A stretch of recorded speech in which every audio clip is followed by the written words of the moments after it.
Ayatul Kursi is very powerful.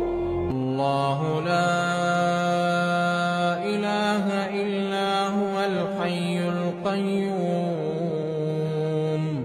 لا تأخذه سنة ولا نوم له ما في السماوات وما في الأرض من ذا الذي يشفع عنده إلا بإذنه يعلم ما بين أيديهم وما خلفهم ولا يحيطون بشيء من علمه إلا بما شاء وسع كرسيه السماوات والأرض ولا يئوده حفظهما وهو العلي العظيم.